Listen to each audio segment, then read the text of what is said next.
damos inicio formalmente al acto, quiero agradecer la presencia del tribunal, la doctora Sandra Wisolkowski, el doctor Pablo Amster, el doctor Eliezer Garzón, y también la presencia de nuestro secretario de posgrado, Marcelo Comandú, doctor Marcelo Comandú, y obviamente también la presencia y la voluntad del tesista, del doctorando de reunir estas condiciones y de su director de acompañarnos, el doctor Andrés Arrea.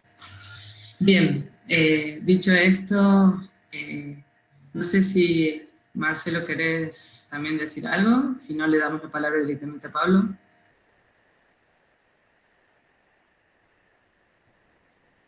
No, bueno, agradecer mucho que estén presentes, que hagan posible que las evaluaciones se puedan hacer en esta modalidad, que, bueno, implica siempre un aprendizaje nuevo, ¿no? En estas circunstancias, agradecer y desearle, bueno, éxitos al tesista.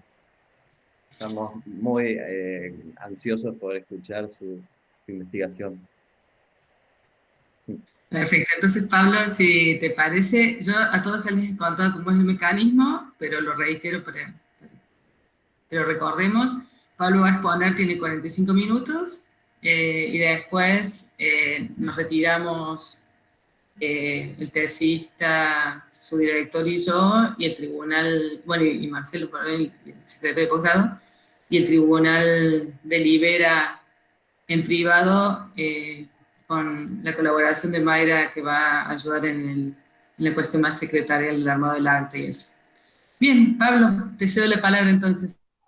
Bueno, la tesis va a proponer abordar una problemática bastante extendida en lo que a la música instrumental contemporánea se refiere, principalmente música solista y de cámara, y este problema se puede ver o abordar de dos maneras o desde dos puntos de vista. Primero, la difícil caracterización de estas obras musicales recientes y como consecuencia de esto también la falta o pérdida de vigencia de numerosos conceptos musicales que provienen de la tradición.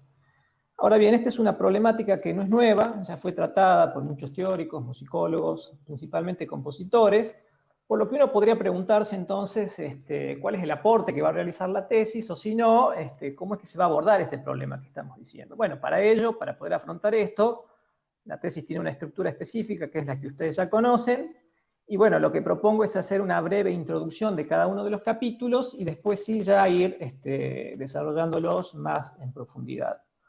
El capítulo primero va a intentar entender cómo es que se llegó a esta situación un tanto extraña en lo que es la música contemporánea y también tratar de comprender cuáles han sido las repercusiones en el plano compositivo.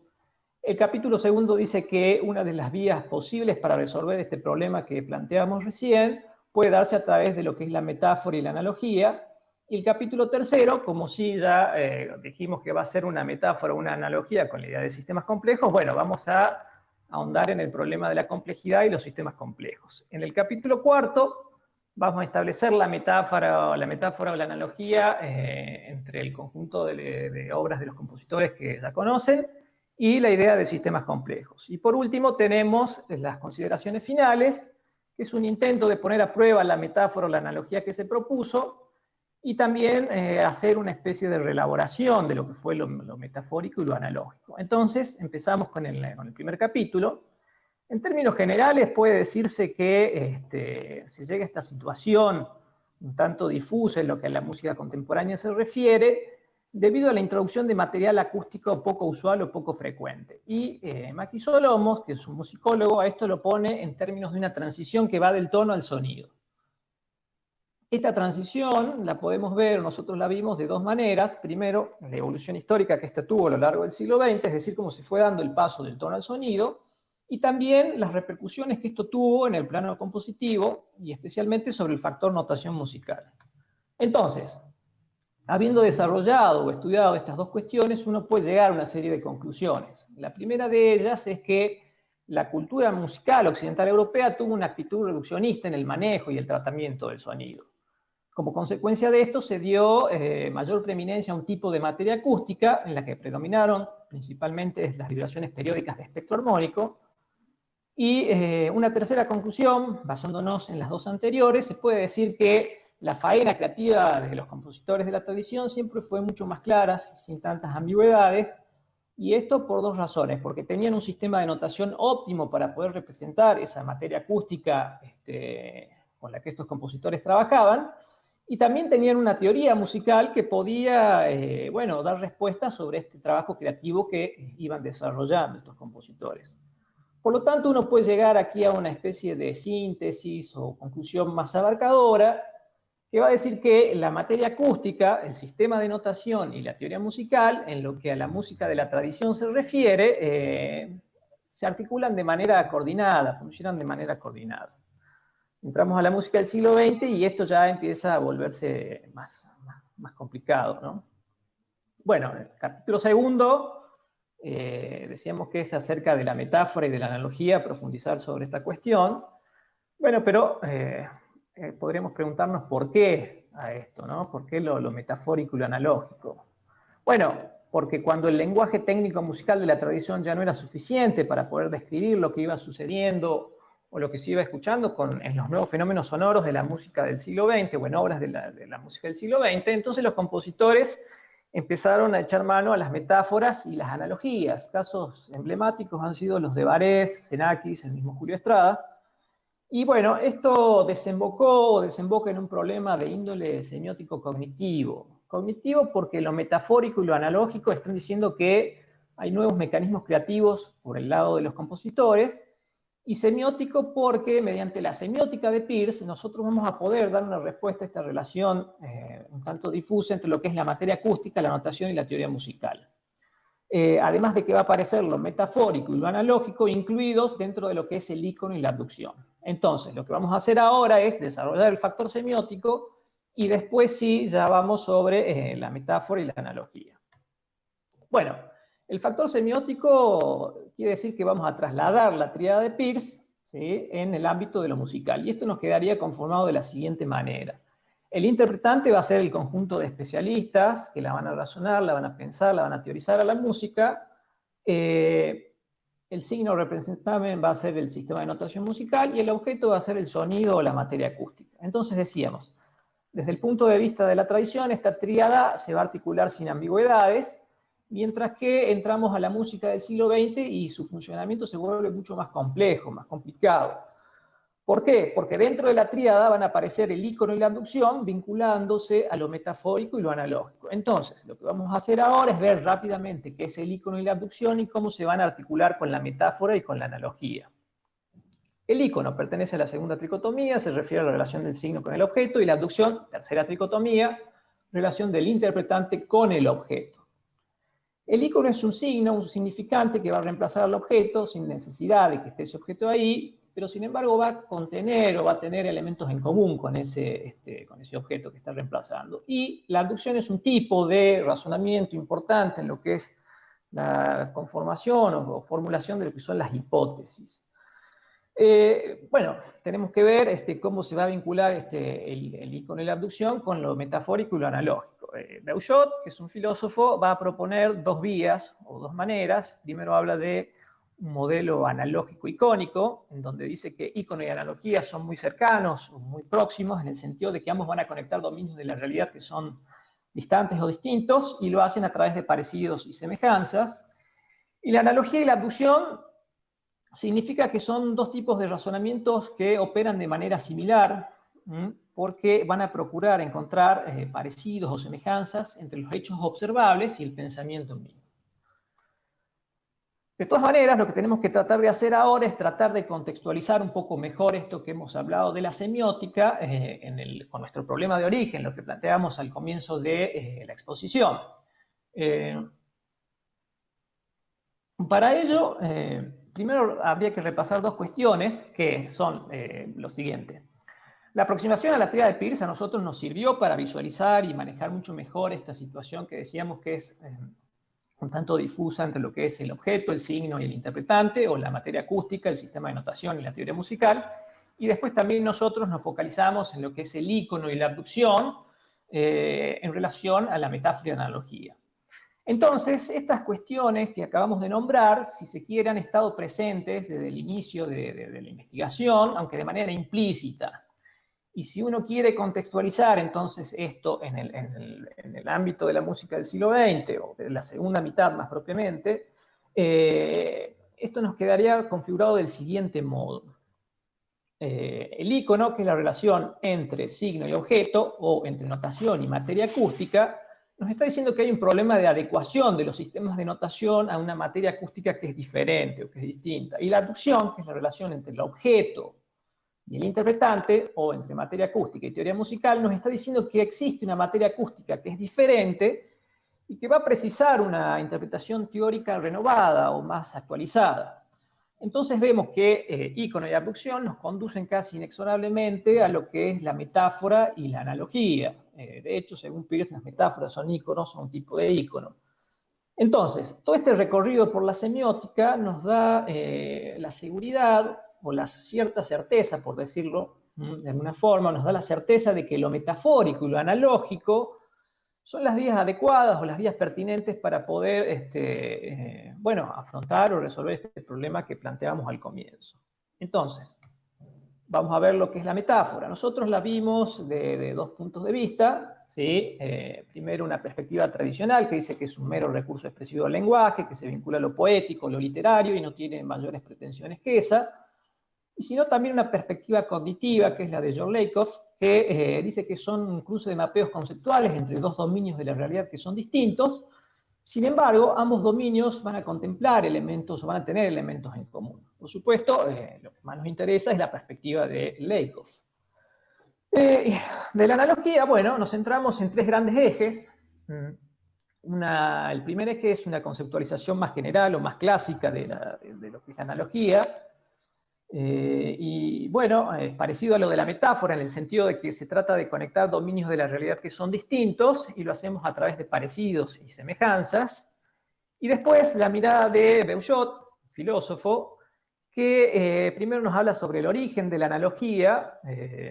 Y bueno, aquí se vincula con la geometría griega y tiene mucho peso la idea de proporción o de proporcionalidad.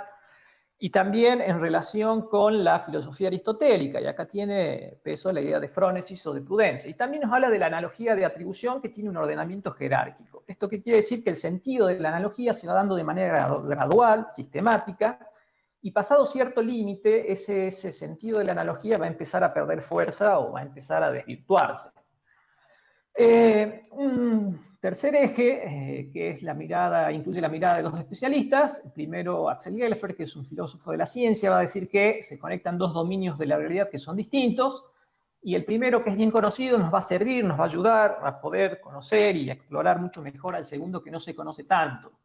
Después, lo que propone la doctora Vysotsky, que las analogías son un tipo de conocimiento que no es conclusivo ni definitivo, y las analogías también tienen la virtud de que van a servir como guías o mojones preliminares para el momento de apostar o en lineamientos de investigación que pueden ser prometedores o interesantes, pero los resultados a los que vamos llegando no necesitan ser justificados en lo inmediato. Bueno, de esto podemos entonces inferir dos cuestiones importantes, que la metáfora, o más bien lo analógico, a diferencia de la metáfora, sí va a imponer límites en el establecimiento de parecidos y semejanzas. Por ello acá puede tener, decíamos, mucha importancia la idea de proporción o de frónesis o la analogía de atribución. Y también aparece vinculado lo analógico a lo cognitivo, porque es un tipo de razonamiento bastante singular. En el capítulo tercero, ¿sí? Bueno, decíamos, vamos a establecer una metáfora o analogía con la idea de sistemas complejos, por lo tanto tenemos que indagar en el problema de lo que es la complejidad y los sistemas complejos. La complejidad atañe, nosotros lo encaramos con una perspectiva más filosófica, y los sistemas complejos está más vinculado a la cuestión científica. De todas maneras, ambas miradas siempre están vinculadas entre sí, no se excluyen mutuamente. Entonces vamos con el problema de la complejidad. Según Prigogine, el origen de este problema de la complejidad se da a partir de una tensión, una vieja polémica o disputa entre lo que es el ser y el devenir en la antigua Grecia. Y bueno, el devenir de Heráclito va a decir que todo se encuentra en permanente cambio, movimiento, mutación constante, y el ser de Parménides, que es distinto a la posición de Heráclito, va a decir que el ser, por una contradicción lógica, no puede ser un devenir continuo. Por lo tanto, Parménides va a dividir las cosas en dos, va a decir que hay dos mundos, el mundo sensible, el mundo del cambio, de la materia, de lo que se degrada, y el mundo de lo inteligible, es decir, de lo racional y donde habita el ser. Decíamos entonces, Prigogine va a retomar esta polémica y la va a poner en diálogo con lo científico. ¿Y qué va a decir? Bueno, el devenir se va a vincular a la termodinámica, o la ciencia moderna, o el nacimiento de la ciencia moderna, según Prigogine, y el ser se va a vincular a la dinámica, o la ciencia clásica, que es la física de Newton. Bueno, en la dinámica, ¿sí? Al cuerpo, los cuerpos solamente se le aplican una fuerza o fuerzas para poder desplazarlos o moverlos, y entonces Prigogine nos va a decir acá que los modelos matemáticos que se van elaborando acá son una idealización excesiva. ¿Por qué? Porque son modelos que son deterministas y también son reversibles. Y esto acá se va a vincular con el mundo de lo inteligible. Y también estos modelos tienden a representar, por lo general, situaciones permanentes o estables. Y acá esto se puede vincular o se puede relacionar con la idea de inmovilidad o inmutabilidad del ser, por ejemplo. Y bueno, el devenir con la termodinámica. El objeto aquí, ¿sí?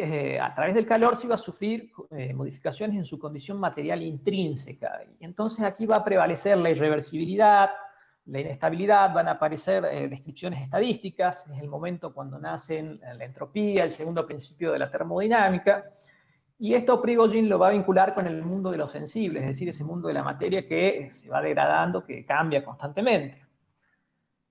Bueno, entonces de esto, Prigogine va a deducir lo siguiente, va a decir, la física clásica anula el tiempo, o anuló el tiempo, por lo tanto tiene una imagen de la naturaleza que es reducida y simplificada, y por el contrario, la termodinámica introduce el tiempo y habilita una imagen de la naturaleza que es compleja. Ahora vamos con los sistemas complejos. Lo primero que tenemos que saber de los sistemas complejos es que no hay una definición unívoca o conclusiva de ellos. ¿Por qué? Porque todo va a depender del enfoque y la disciplina en la que cada científico esté parado, o la que pertenezca más bien.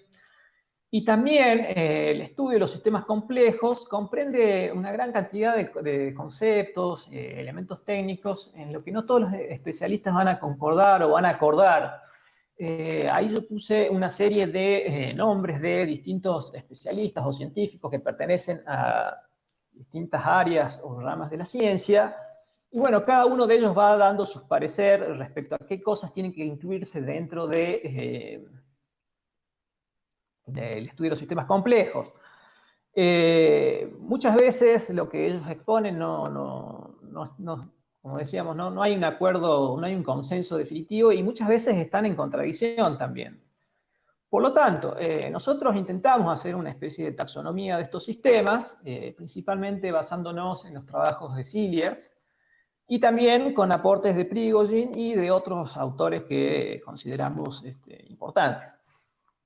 Entonces, bueno, un sistema complejo va a poseer una inmensa cantidad de componentes o elementos en el orden de los miles y los millones. Estos componentes van a interactuar de manera dinámica y no lineal.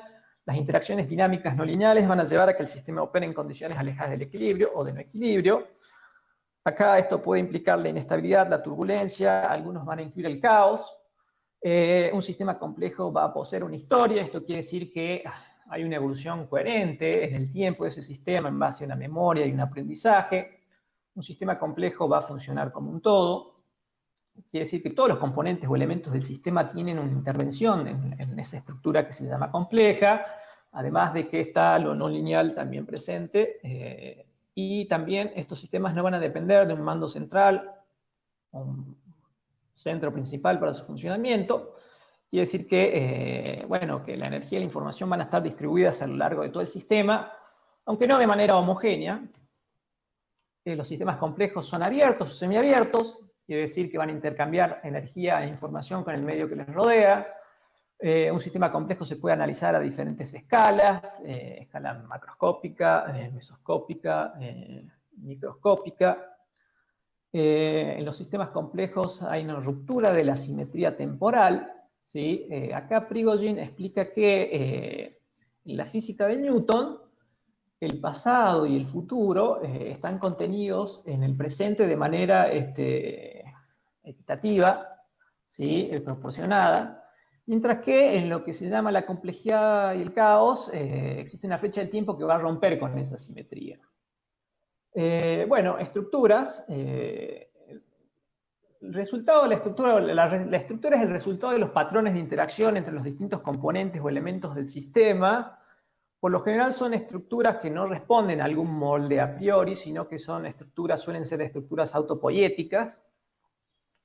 Límites, van a haber límites que van a ser flexibles, móviles o cambiantes, jerarquías también, que van a ser intercambiables, dinámicas, y bueno, esto es como imbricaciones y solapamientos constantes entre las escalas y los componentes.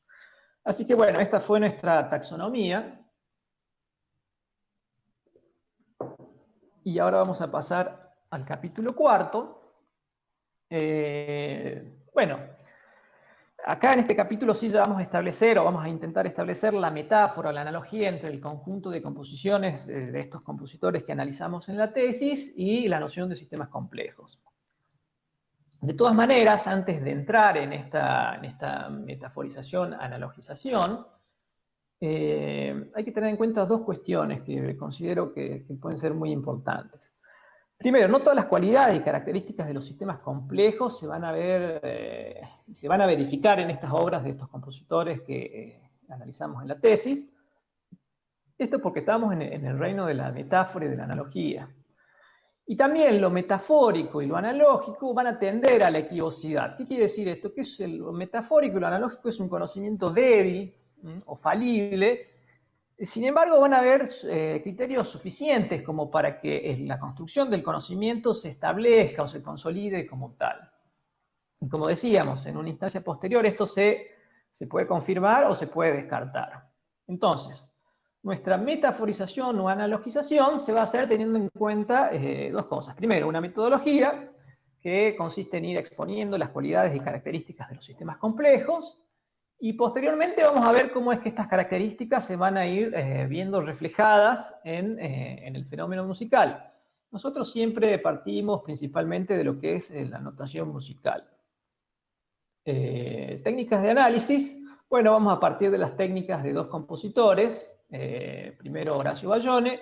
De él vamos a tomar el concepto o la idea de decorrelación, que va a proponer una sintaxis musical en donde los eventos musicales van a aparecer desfasados o desincronizados, lo que va a habilitar a que haya múltiples escalas temporales. Y es importante destacar que esto él lo aplica en lo que es la música electroacústica o la música mixta. Y también Julio Estrada, que es similar a lo de Bayone, o viceversa, lo de Bayone a lo de Estrada, solo que se va a aplicar a la música instrumental, por lo tanto es mucho más favorable para nosotros. ¿Y qué va a proponer? Bueno, va a proponer la transpolación de cada parámetro en un gráfico que va a posibilitar lo siguiente. Va a posibilitar ver la estructura de la música, y es una estructura de múltiples componentes y escalas espaciotemporales que van desfasadas, y también podemos ver la evolución en el tiempo de esta estructura. Acá vemos esta idea de decorrelación en la música de Bayone. Esto es un editor de audio, por eso decíamos que está aplicado esto en la música electroacústica. Las escalas temporales acá responden o son en el orden de los segundos y los milisegundos. Así que, bueno.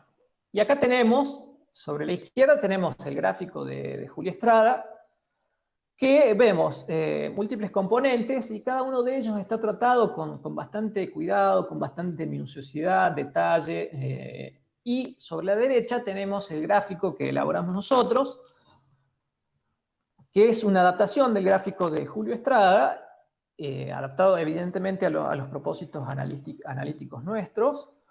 Y lo que hicimos fue separarlos a los parámetros y señalar un poco más detalladamente lo que son las escalas. Entonces, vamos con nuestro proceso de metaforización o analogización. Y la primera instancia dice, un sistema complejo va a poseer una gran cantidad de elementos o componentes a diferentes escalas. Número de componentes. En una obra de la tradición, por lo general, se van a manejar alturas, duraciones e intensidades. Raramente más que eso. En cambio, en estas obras se van a contemplar siempre muchos más parámetros, entre 5 a 15 generalmente. Las escalas. Bueno, cuando estamos hablando de escalas, estamos haciendo referencia a las escalas temporales y al nivel de refinamiento y detalle con que se va a tratar el sonido. Y también en las obras de la tradición, por lo general, el detalle o el refinamiento tiende a ser grueso, mientras que, por el contrario, en estas obras, el tratamiento siempre es mucho más minucioso, más detallado. Las escalas temporales las vamos a ver un poquito más adelante. Y acá esto es bastante claro. Tenemos múltiples componentes, ¿sí? Estos ejemplos lo muestran, y cada uno de ellos está tratado con bastante, decíamos, bastante nivel de detalle o refinamiento. Segunda instancia de metaforización o analogización. Dice, los diferentes elementos o componentes del sistema interactúan de manera dinámica y no lineal. Esto es bastante claro en las obras que hemos elegido. Acá vamos a ver, por ejemplo, en el fragmento de la partitura de aquí de la izquierda, ¿sí? Vemos que cada componente se está desplegando, está evolucionando en el tiempo, y a la vez cada uno de ellos está interactuando con los otros. El gráfico, el de la derecha, nos permite ver eso con bastante claridad, ver cómo es ese comportamiento. Lo que sí, el sistema de notación en sí mismo, y por defecto el gráfico que hemos puesto acá, no pueden expresar o representar la no linealidad, ¿sí? Sin embargo, esa no linealidad está presente. Es algo que está ahí. Acá vemos un ejemplo de la obra de Asigotti, de Cedillo y de Dávila. Tercera instancia. Las interacciones dinámicas no lineales llevan a que el sistema opere en condiciones alejadas del equilibrio o de no equilibrio. Acá quisiera hacer una breve digresión o un paréntesis, y es lo siguiente. Hay que entender que desde la mirada de Seeliers o Prigogine, y en el ámbito de lo que son los sistemas complejos o la complejidad, lo no lineal y el no equilibrio parecen ser una condición necesaria. O sea, para Prigogine y Seeliers, el entendimiento de los sistemas complejos incluye a lo no lineal y al no equilibrio. Por lo general se suele leer en sus textos expresiones como las que pusimos acá, es decir, las interacciones dinámicas no lineales llevan a que el sistema opere en condiciones alejadas del equilibrio, o cosas similares. Sin embargo, y es importante destacar esto, existen sistemas que son no lineales, pero que van a operar en condiciones de equilibrio. Un caso típico es el modelo Lotka-Volterra de presa-predador. Entonces, si bien la no linealidad y el no equilibrio en Seeliers y en Prigogine aparecen como elementos indispensables para conformar lo que son los sistemas complejos, esto no significa que lo no lineal va a implicar necesariamente, inexorablemente, al no equilibrio o viceversa. Entonces, ahora sí, ya dicho esto, vamos con nuestra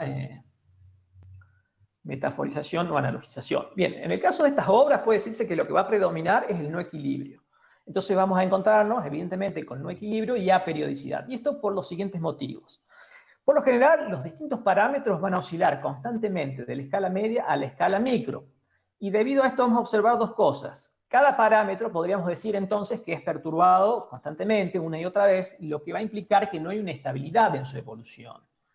En el gráfico de arriba vemos cómo sería la evolución de un parámetro, ¿sí?, de manera constante, sin ningún tipo de perturbación, mientras que en el gráfico de abajo estamos viendo cómo ese parámetro está oscilando constantemente y podríamos decir que está siendo perturbado permanentemente.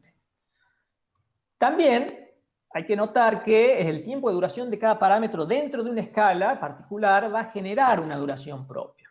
En el gráfico de arriba estamos viendo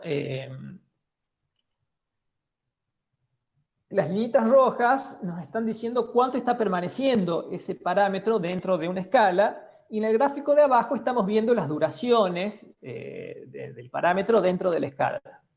Entonces, en síntesis, ¿qué obtuvimos? ¿Qué vamos a obtener? El tiempo de duración del parámetro mismo, el tiempo de duración del parámetro dentro de una escala específica, la escala media o micro, y el tiempo regular de la hora. Por lo tanto, tenemos tres escalas temporales. Nosotros ahí solamente nos focalizamos en un solo parámetro. Pero si sumamos a todos los parámetros, podríamos pensar lo siguiente. Si cada parámetro es perturbado constantemente, permanentemente, oscilación constante, es decir, de una escala a otra y sin sincronizaciones temporales, esto va a generar patrones o configuraciones que son aperiódicos. Y esto podría señalarnos entonces que el sistema está operando en condiciones de no equilibrio. Cuarta instancia de metaforización o analogización. Un sistema complejo posee una historia y no depende de un mando central para su funcionamiento, lo cual indica que el sistema se comporta como un todo. Historia del sistema quiere decir que el sistema va a tener un comportamiento coherente en el tiempo. Y en el plano musical, esto quiere decir que la obra se va a ir haciendo a partir de elementos previos. Esto es algo que evidentemente ya se puede ver en obras que son de la tradición, pertenecientes a la tradición, y acá puede tener mucho peso el concepto o la idea de motivo, esa mínima unidad rítmico-melódica, a partir de la cual se estructura una obra. Pero en estas obras vamos a ver que no tenemos motivos, lo que tenemos es una estructura con múltiples componentes, muchos parámetros musicales, que van a constituir una estructura tímbrica. ¿Y por qué decimos una estructura tímbrica? Bueno, porque cada parámetro tiene una incidencia en el timbre del sonido. Entonces, vamos a ver cómo se dan estas estructuras tímbricas. Acá tenemos You Know Me Now de Julio Estrada, ¿sí? Tenemos una estructura tímbrica, otra y otra. Vemos que las estructuras tímbricas siempre se van haciendo a partir de elementos previos, van tomando cosas o elementos de alguna estructura anterior, alguna estructura tímbrica anterior. Entonces, acá lo que tenemos es la evolución en el tiempo, ¿sí?, de esa estructura tímbrica. Y también tenemos lo mismo aquí en Miki Nahual, que es otra obra de Julio Estrada, ¿sí? Tenemos una estructura tímbrica, otra estructura tímbrica y otra estructura tímbrica, ¿sí? Y también vemos cómo va evolucionando en el tiempo esa estructura tímbrica. Lo mismo en la pieza de Asigotti, el cuarteto de saxos, tenemos una estructura tímbrica ahí, y después otra que va a tomar elementos de la estructura anterior. Y lo mismo aquí, acá lo que tenemos en rojo es lo que tienen en común esas estructuras tímbricas, y lo que está en azul y en verde es en lo que van a diferir. Y acá vemos cómo han ido evolucionando esas estructuras tímbricas a lo largo de casi toda la pieza. Acá tenemos en la pieza de Cedillo. Cedillo trabaja con dos tipos o dos clases de estructuras tímbricas. Una primera estructura tímbrica va a hacer hincapié o va a dar mayor importancia a un trabajo textural en donde va a predominar lo horizontal, ¿sí? Este es este tipo de estructura tímbrica, y acá estas estructuras tímbricas son una mixtura entre lo vertical y lo horizontal. Y acá vemos cómo se ha ido dando en el tiempo esta alternancia entre lo que es tipos de estas clases de estructuras tímbricas que son horizontales o mixturadas. Ahí estamos viendo. Y también esto en la pieza de Raúl Dávila, ¿sí? Tenemos una estructura tímbrica, otra y otra y otra, y cómo ha ido evolucionando en el tiempo esa estructura tímbrica. Esto entonces puede relacionarse a lo que llamamos la historia del sistema. Ahora bien, lo que tenemos que ver es por qué decimos que un sistema funciona como un todo, ¿sí? Y bueno, esto por dos razones. Primero, por la no linealidad que está presente entre los múltiples componentes. Es decir, cada uno de los componentes tiene una incidencia y una importancia en la constitución de lo que es esa estructura tímbrica. No puede fragmentarse así sin más esa estructura tímbrica. Cada técnica tiene una importancia en sí misma. Y también entonces la estructura y el comportamiento de esto que llamamos complejo van a ser a partir de los patrones, de diferentes patrones de interacción entre estos componentes o parámetros musicales. Y bueno, esto entonces nos habilita una visión un tanto más holística. De todas maneras, hagamos una especie de balance o lleguemos a algún tipo de conclusión de lo que hemos trabajado en esta metáfora o analogía a lo largo de la tesis. Bueno, la primera instancia de metaforización o analogización dice, un sistema complejo posee una gran cantidad de elementos o componentes en el orden de los miles o los millones, a diferentes escalas. Bueno, la cantidad de componentes entre ambos dominios sabemos que difiere. Un sistema complejo tiene miles o millones y estas obras musicales van a tener entre 15 a 15 parámetros. De todas maneras, para una obra musical realmente es bastante, diríamos que muchísimo. Y también, si hay técnicas que se van a trabajar en detalle, con mucho refinamiento, y además están desincronizadas, quiere decir que hay un trabajo de escalas espaciotemporales que está presente. Por lo tanto, la conclusión es que la metáfora, la analogía es fuerte. ¿Por qué? Porque es bastante clara la conjunción o la conexión entre los dos dominios. Por lo tanto, resulta plausible la conexión entre ambos dominios. La segunda instancia dice los diferentes elementos del sistema interactúan de manera dinámica y no lineal. Bueno, decíamos, es bastante claro esto. Tenemos cada componente, uno de esos múltiples componentes o esas técnicas instrumentales o parámetros musicales están evolucionando y al mismo tiempo están interactuando entre sí. La dificultad que teníamos era que tanto los gráficos como la notación en sí misma no pueden expresar o representar esa no linealidad que está presente. Por lo tanto, la conclusión es que la metáfora y la analogía sigue siendo fuerte porque es bastante clara también la conexión entre los dos dominios que tenemos aquí. Sigue siendo plausible la metáfora o la analogía. Tercera instancia de metaforización o analogización. Dice, las interacciones dinámicas no lineales llevan a que el sistema opere en condiciones alejadas del equilibrio o de no equilibrio. Bueno, si los parámetros oscilan de una escala a otra permanentemente, esto quiere decir que no hay patrones o configuraciones que sean periódicas, más bien hay periodicidad. Y también, esto se puede entender entonces como un signo de inestabilidad o de no equilibrio. Además decíamos por esa perturbación constante que hay sobre cada uno de los parámetros. La conclusión es que la metáfora de la analogía es semifuerte porque no es tan evidente la conexión entre ambos dominios, hubo que forzarlo un poquito más, ¿sí? a la conexión, y también nosotros no pudimos, por una cuestión obvia,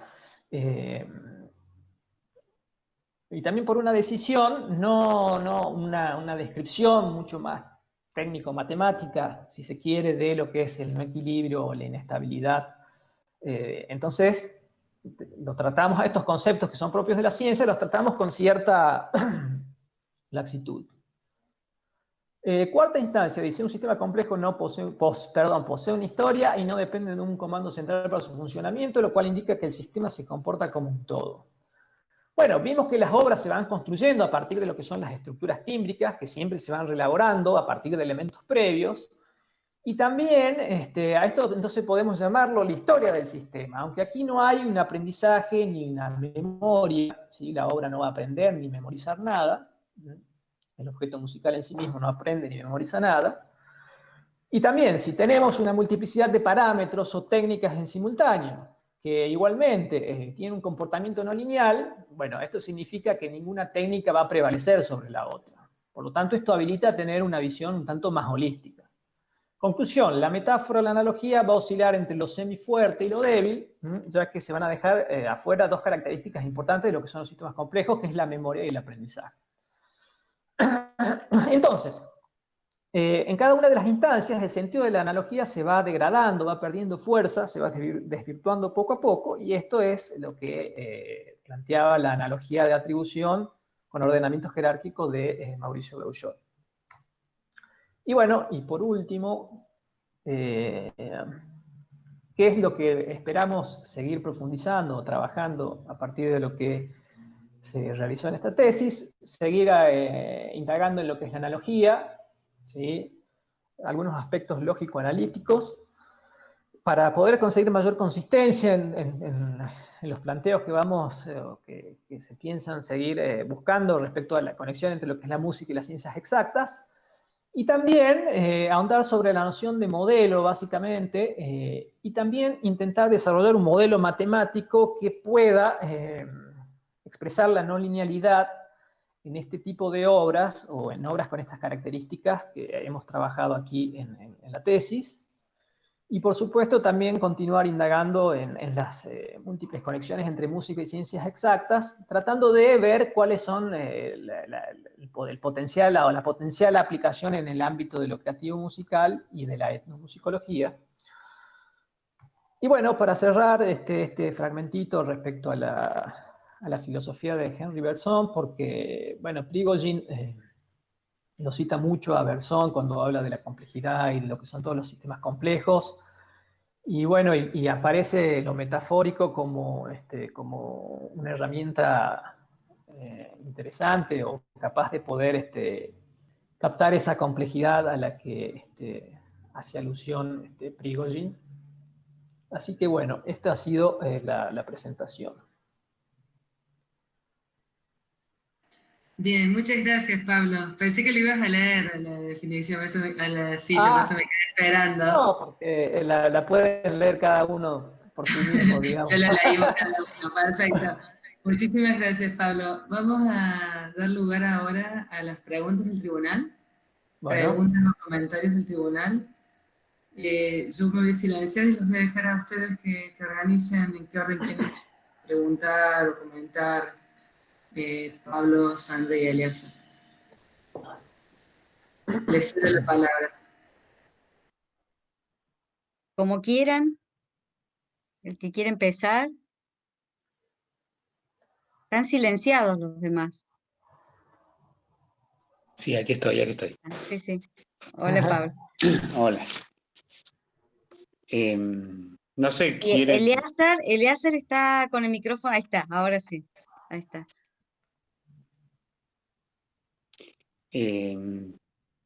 No sé, ¿quieren que empiece yo?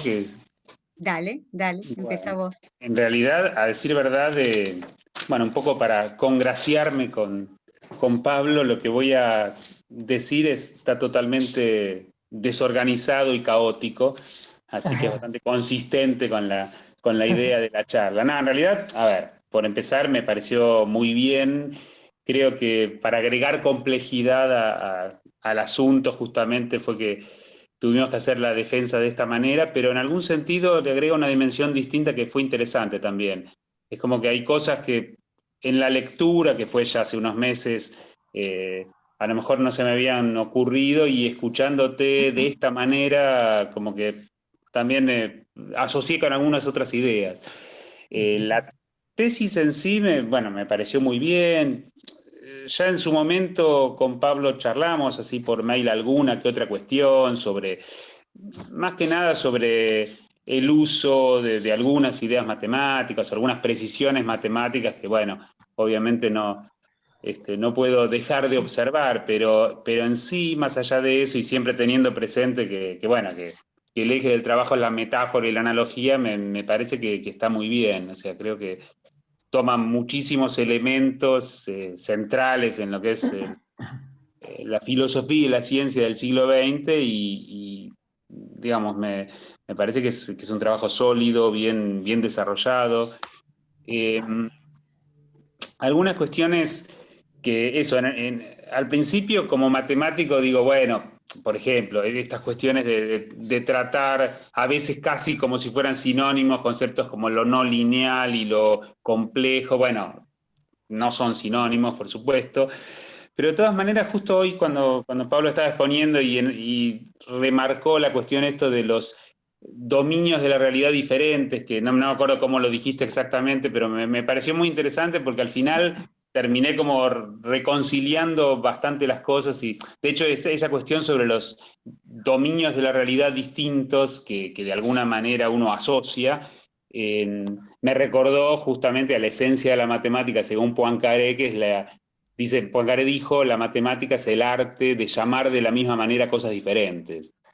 Así que en el fondo, y más allá del trabajo que para mí representa, estoy como muy acostumbrado a las tesis matemáticas, donde hay, bueno, teorema, demostración y esas cosas, más allá de ese esfuerzo de justamente de trazar esa analogía respecto de otro tipo de discurso, me parece que en el fondo lo que hizo Pablo también tiene mucho de matemático, así que está bien, o sea, quedamos como reconciliados. Ay, Más allá de eso, después, o sea, sí hay muchas cuestiones muy, muy puntuales. También en algún momento, cosa que no me había ocurrido cuando leí la tesis, pero cuando Pablo al principio de todo, bueno, usó la palabra reduccionismo, al fin y al cabo yo lo discutiría un poco, porque, a ver, uno desarrolla herramientas para leer la realidad, para leer el mundo, en este caso para leer, bueno, la composición musical o lo que sea, de acuerdo justamente a lo que tiene disponible en la época. Entonces, como que hablar de reduccionismo es fácil desde los ojos del siglo XX o siglo XXI, donde uno dispone de muchísimas más herramientas. Así que no sé si estoy tan convencido, insisto, cosa que en la lectura de la tesis no lo percibí porque uno ya tiene muy naturalizado todo esto que ocurrió en el siglo XX. Pero ahora escuchándote, como que pondría en tela de juicio esa idea de reduccionismo. Más allá de eso, sí, más que preguntar, sumaría cosas que creo que sería súper interesante, especialmente teniendo a la vista esto, ¿no? Posibles trabajos futuros y que veo que tu intención es seguir con estos temas. sí. Una cosa que no me acuerdo ahora, francamente, si está mencionada en la tesis, pero que me parece interesante es no solamente hablar de la complejidad desde el punto de vista, bueno, tomaste muy centralmente a Prigogine y cuestiones que aparecen en la física, ni hablar, pero también la complejidad de todo lo que es ciencias de la computación, complejidad de algoritmos y todo eso. No sé si alguna vez incursionaste, sé que en música hay estudios y hay, digamos, aplicaciones de la idea, por ejemplo, que tiene que ver con definir el azar en términos de complejidad, en términos de lo que no se puede comprimir, o sea, en términos de información, de teoría de la información. Eso, por ejemplo, me parece que es un tema que sería sumamente interesante. Y otra cuestión que también, bueno, porque es aparte como un tema en el que vengo trabajando en los últimos años, cuando hablas de, bueno, de fase temporal y estas cuestiones, es muy interesante ver la presencia del caos en sistemas dinámicos donde se agrega un delay, un retardo temporal. Y ahí, bueno, también hay muchísimo material que podría ser sumamente interesante, porque incluso sistemas que sin delay son realmente muy simples y tienen una dinámica muy fácil de escribir, al agregarle un delay empiezan a aparecer cosas muy extrañas, o sea, caos y cosas que uno no esperaría en el sistema sin retardo. Entonces, digo, como que sería tal vez un otro tema en el que te podrías meter que sumamente interesante. Pero más allá de eso, lo que dije al principio, en la tesis me pareció muy bien, muy buena la presentación y bueno, nada, espero Muchas gracias. que sigamos intercambiando ideas. Claro. Me gusta eso que decías, de esos sistemas con ese delay, que yo realmente me interesaría poder seguir en eso, porque incluso creo que puede ser bastante, así viéndolo ahora, así a primera vista nomás, así por lo que me decís, podría ser bastante interesante, tendría como una especie de aplicación, por decirlo así, en la composición. Me parece que podría llegar a... Y también para analizar obras que tengan ciertas cualidades como las que están acá, que podrían, me parece que estaría bueno. Y lo otro que decías, lo llegué a ver más o menos, pero no lo incluí porque, pero también me parece que podría tranquilamente seguir sobre eso, ¿no? Eso podría decir. Pero muchas Sí. gracias. No, por favor, bueno, son temas para seguir conversando. Digamos, Claro. uno termina la tesis en algún momento, pero después tiene toda la vida para seguir Claro. investigando. Sí. Bien. Bueno, gracias. Dejo la palabra a algún otro de los jurados. Eleazar, ¿querrías Sandra, hablar? ¿me dejas último? No, habla. No, me gustaría escuchar Preferís que tu último. Ok. No, sí. Bueno, Adelante. entonces, Pablo. Te hago, Sí, entonces hablo yo, Leacer, sí. Sí, exactamente. Bueno, ok, gracias. Pablo, me gustó también mucho la exposición, teniendo en cuenta que la tesis es extensa, me pareció muy interesante lo sumiso, lo resumido, digo, que fue y sintético que fue la presentación. Me pareció muy solvente incluso también, me gustó mucho que pudieras en muy pocas filminas o diapositivas resumir todas las ideas. Me gustaría hacerte algunos comentarios que me vinieron a cuenta cuando también repasé un poco la tesis, porque por cierto hacía muchos meses que no la veía de nuevo, y la repasé y me gustaría hacerte cuatro comentarios muy pequeños y una pregunta me gustaría hacerte.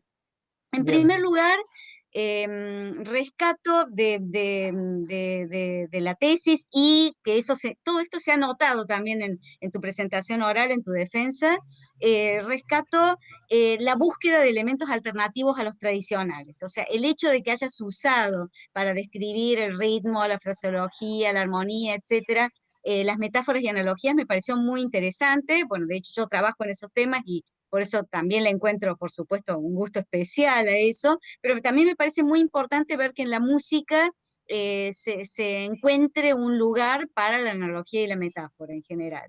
Ese es el primer comentario. El segundo elemento que rescato es de que este recurso metafórico analógico, para sintetizarlo como uno solo, un tipo de recurso no deductivo en general con que se puede trabajar, aporta, y eso lo dijiste, me parece claro, soluciones suficientes, no necesariamente soluciones necesarias para captar o describir determinadas experiencias sonoro-musicales. Eso me parece que está bastante claro.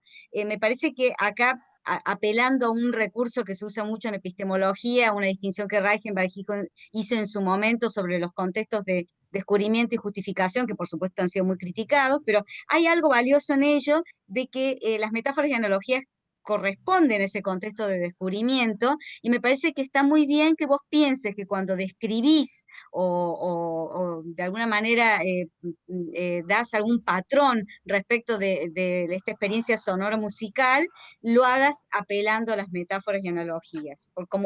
Yo lo tomaría como bien lo dijiste vos, como una manera plausible de describirlo, y por lo tanto como un primer paso para describir, habiendo también otras alternativas de descripción.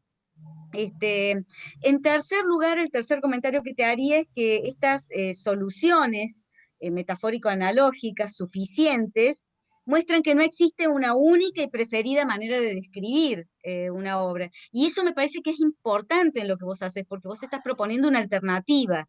Y esto es interesante, porque puede haber muchas maneras equivalentes para describir algo, una composición musical, y en particular tenemos que tener en cuenta que vos aclarás bien en tu tesis de que hay maneras, hay obras, digamos, particulares que no encajan con el sistema antiguo y que a lo mejor necesitan otras maneras diferentes de poder describir, de describirse, ¿no?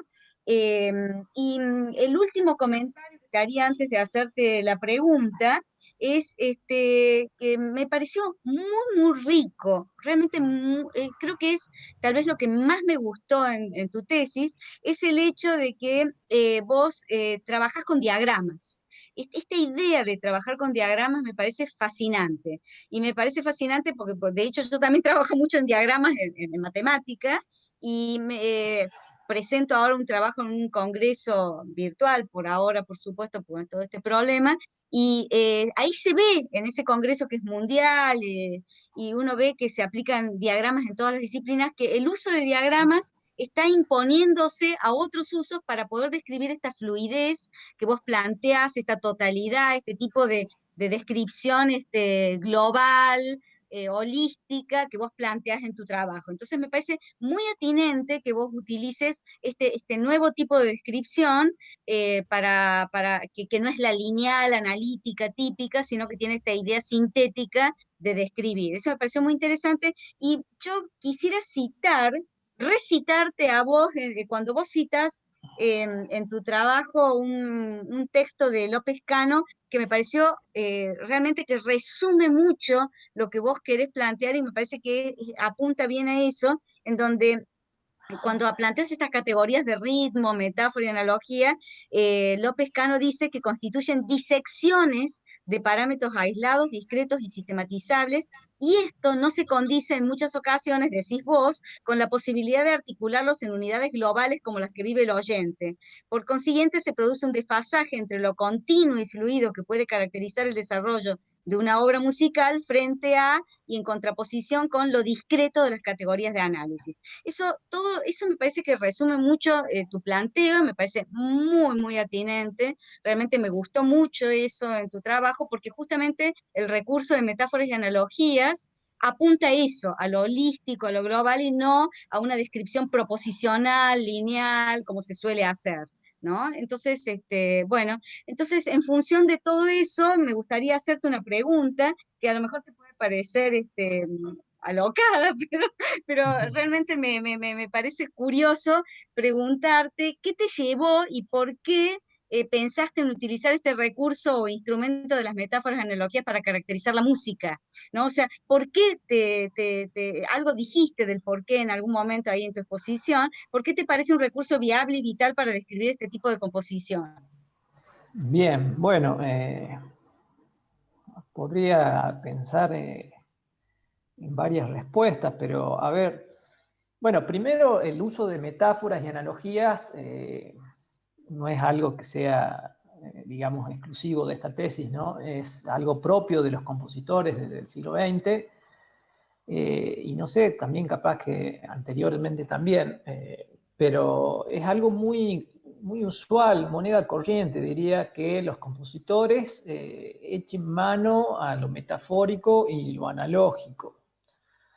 Por otro lado, también en algún momento, recuerdo que en algún momento, cuando íbamos trabajando en la tesis con mi director, ¿sí? Con Andrés, en algún momento, no recuerdo bien qué tema en particular, él me planteó la posibilidad de hacer algún tipo de modelado matemático o algo por el estilo. Y en algún punto me pareció que, o sea, no quiero descartar de plano la cuestión de la matemática para describir la música o eventualmente componerla o hacerla, pero en algún punto me pareció que hay que pensarlo bien porque como que no siempre se adecúan bien los lenguajes entre sí. Entonces, me pareció que lo metafórico y lo analógico con la parte científica iba a ser mucho más viable que realmente meterme en algo específicamente técnico de la ciencia y tratar de unificarlo. Es como que no iba a ser... no iba a ser fácil, y no sé si iba a poder conseguir resultados en lo inmediato también. Y también una cuestión, podría decir, más personal, pero que creo que también está planteada, o que también se ve en las obras estas y de cualquier otro compositor, o posiblemente de cualquier otro compositor, es que lo metafórico y lo analógico, ¿sí? Esa forma de razonar metafóricamente o analógicamente, habilita a poder vislumbrar posibilidades con el sonido distintas o diferentes. Nos obliga a ponernos en otras situaciones o a mirar otras situaciones con el sonido, ¿sí? Sobre todo en el plano creativo musical, compositivo, por decirlo así. Entonces yo rescataría que es eso. Es sorprendente porque realmente se ven resultados de que lo metafórico, lo analógico, más allá de que la filosofía, por lo que yo indagué en la tesis y demás, lo ven como un conocimiento a veces insuficiente o no del todo consolidado, ¿no? No sé, o que tiene como aspectos débiles, por decirlo así. En el plano creativo, musical, funciona y se ven resultados. Se ven resultados a la vista. Yo diría que es eso. Eso es lo malo, como lo fuerte de lo metafórico y lo analógico, es que habilita a vislumbrar nuevas posibilidades en el trabajo con el sonido. Porque si yo establezco una metáfora con la idea de no equilibrio, ya me está obligando a mí a ponerme en otra situación y a pensar la música de otra forma. Así que yo diría que es eso, básicamente. Ese es mi... ¿Por qué, qué es lo que me llevó a lo metafórico y lo analógico? Gracias, Pablo. Bueno. Perdón que me meta un segundito nomás, pero justo, perdón, ¿eh? Sí. ¿No? No, justo algo que dijiste me recordó algo que también me había anotado y que dijo Sandra, de hecho. Claro, que está justamente el tema bueno, del límite de la metáfora, ¿no? Y cuando vos mencionaste esta cuestión de los modelos, precisamente también me preguntaba eso, ¿no? O sea, ¿hasta qué punto uno, bueno, deja de hacer metáfora y empieza a extrapolar de manera así medio a lo bruto, ¿no? Claro. Digo, porque hay muchas cuestiones, por ejemplo, análisis cuantitativos en la música, o calcular exponente de Lyapunov, o calcular entropía, o calcular un montón de cosas que tienen que ver con estos temas, y que sin embargo eso no es que se pueden sacar así de la matemática y llevar al terreno de la música alegremente, ¿no? Eso me parece Sí. prudente ir, cuando vos decías que como que a futuro querés meterte más con la idea de modelo, bueno, el modelo tiene también un límite, digamos, ¿no? O sea, uno no puede... Digo, Sí. en las ciencias sociales, por ejemplo, se ve mucho, ¿no? Que se usan conceptos matemáticos, pero bueno, en algún momento hay que, bueno, establecer el límite de esa metáfora o de esa analogía. Sí, de hecho, a veces también, incluso en la metáfora o analogía, muchas veces cuando hablaba yo con Andrés, y bueno, decía, bueno, a ver, el no equilibrio, pero bueno, una oscilación constante y cosas así, él me decía, no, bueno, pero... y yo lo que me decía que no utilizo, o sea, me corregía algunos términos, y claro, hay como una limitación también en el lenguaje a veces, ¿no? Como que a veces uno extrapola y hay ya también como, sin quererlo, como una deficiencia a veces en el lenguaje. Uh-huh. Eso es lo que... Pero sí está bueno eso de tener en cuenta hasta qué punto se pueden extrapolar las cosas. Uh-huh. Eso. Perdón, no interrumpo más. Sigan, sigan. Sigo yo entonces. Sí. Bueno, Pablo, me parece que es muy medulosa tu tesis, muy interesante. Pienso que sería redundante un poco repetir cosas que ya mis colegas han establecido y muy bien. Más bien tengo algunas preguntas, algunas curiosidades. Sí. Lo que he observado en tu trabajo en general Sí. es, digamos, la preocupación que me plantea es qué papel o qué rol juega la percepción del receptor, ¿no es cierto? Pensando que la obra podría existir no en el papel como un formalismo, sino en la recepción en la cabeza de quien recepta el fenómeno. Bueno, esa sería, digamos, una pregunta que me ha quedado latente a lo largo de tu exposición en general y de la lectura de la tesis en general. A pesar de que vos en distintos momentos mencionás o planteás este problema, pero en el núcleo me parece que no está dentro, digamos, de la línea de desarrollo. La cuestión del receptor, digamos. Exactamente. Sí, es cierto. No está incluido, no está contemplado. Pero eso por una decisión, yo diría, ¿no? Porque es difícil,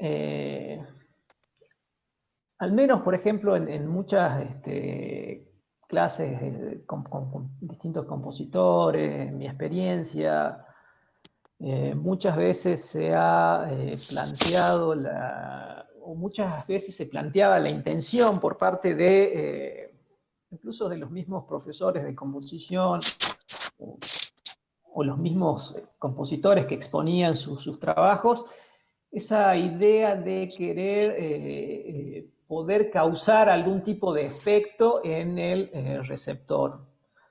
Yo soy un poco escéptico con respecto a eso porque la percepción de cada persona puede ser tan variada, tan compleja que intentar o querer como manipular esa percepción me parece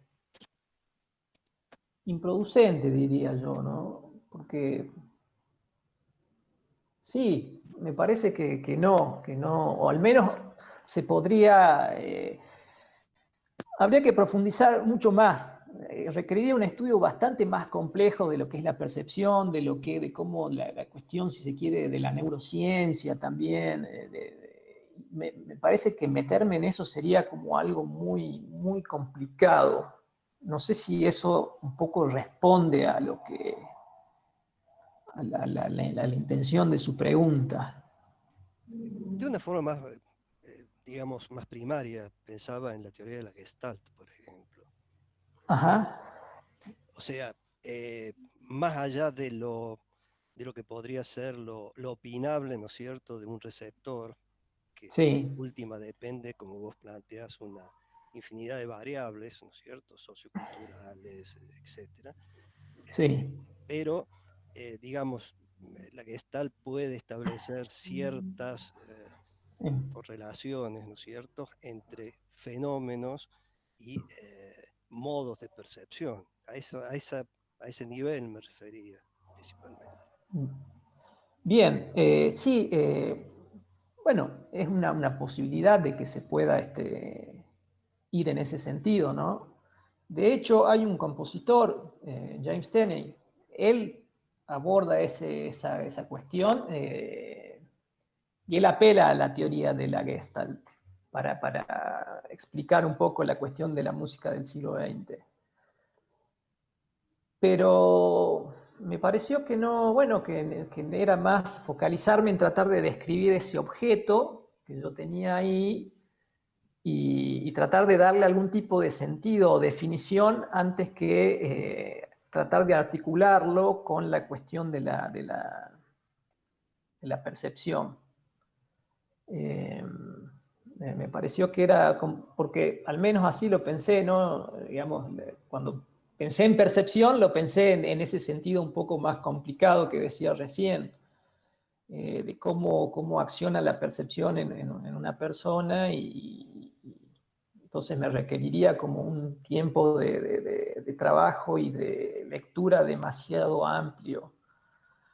Pero sí, creo que sí, que es plausible además, la tesis como plantea esa cuestión más holística o general, evidentemente se podría relacionar perfectamente con la cuestión de la Gestalt, ¿no? Me parece que es una vía totalmente posible a ser desarrollada o trabajada.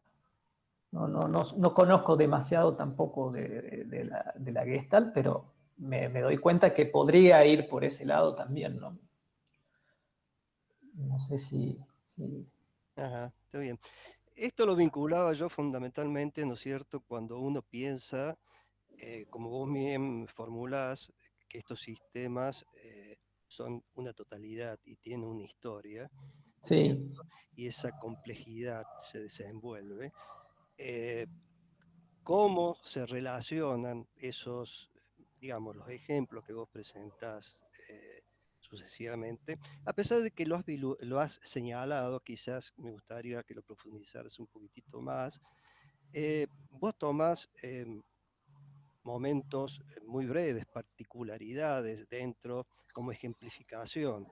¿Cómo jugarían, digamos, las evoluciones de estos procesos que Gogini dice que eh, una, en realidad, en el nacimiento del tiempo, por ejemplo, la turbulencia es, no es algo es caótico, pero no desordenado.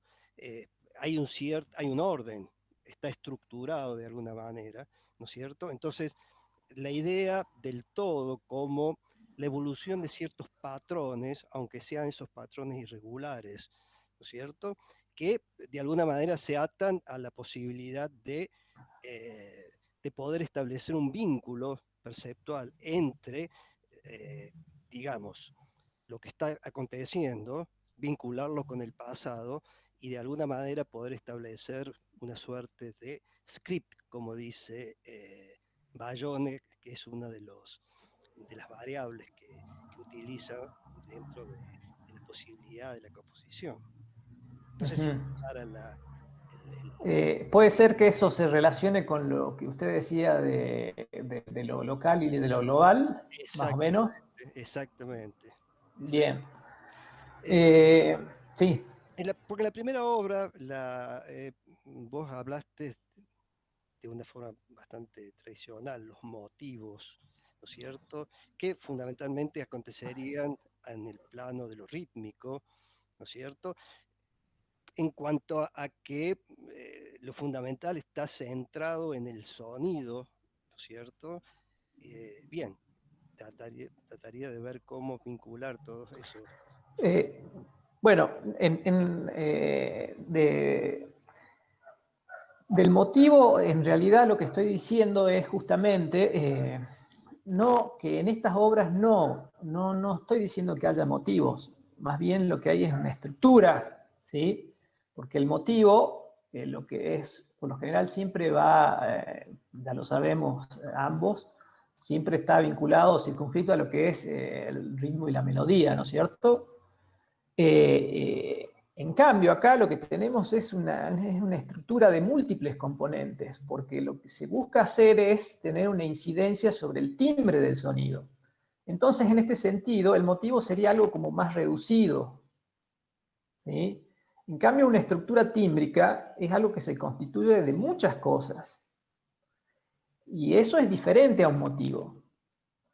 Ahora, que las estructuras tímbricas puedan tener o puedan funcionar de una manera similar a lo del motivo, es otra cuestión y es perfectamente válido, ¿no es cierto? Es decir, las estructuras tímbricas, como tienen un número acotado de componentes, las variables que se constituyan a partir de eso siempre van a tener un cierto número acotado de posibilidades, o un número X de posibilidades. Por lo tanto, no veo que, no aplicaría la noción de motivo en este tipo de obras. Ajá. Más allá de que las estructuras tímbricas, digo, tienen esa cantidad de parámetros o componentes y que además siempre van haciéndose a partir de cosas previas, como puede suceder en un motivo, nada más que el motivo está restringido a menos componentes o elementos. Eso como cuestión de lo que decía del motivo. Y de lo local y de lo global, podría decir que, bueno, creo que esta idea de las estructuras tímbricas un poco da respuesta a eso, cómo se van encadenando, cómo se van construyendo esas estructuras a lo largo del tiempo. Si uno mira las obras, van a prevalecer ese tipo de estructuras. Entonces, uno puede focalizarse en ciertos puntos y va a ver que tiene una correspondencia con lo que ha sucedido anterior o si en su defecto prosigue la obra o con lo que va a venir. Ahí yo vincularía entonces la cuestión de la historia del sistema con esa visión de que, bueno, de lo local y lo global. Lo local significa que, bueno, que me puedo focalizar en aspectos centrales o más bien aspectos puntuales de la obra, pero cuando uno va haciendo una reconstrucción y una visión general de la obra, va viendo que se cumple esa idea de globalidad, ¿sí? Hay como una especie de correspondencia entre lo que vemos aquí y lo que va sucediendo en la totalidad de la obra, porque siempre va tomando elementos de lo anterior. Entonces, creo que en ese sentido puede ser plausible la idea de localidad y de globalidad, ¿no? Ajá. No sé si... Está bien, si- correcto. si Bueno, bueno, podríamos seguir conversando durante mucho tiempo porque claro, esperemos que sí, claro. En otro momento, ¿no? cuando cuando leía tu tesis, son más las preguntas que surgen que las respuestas. Sí, Y ¿no?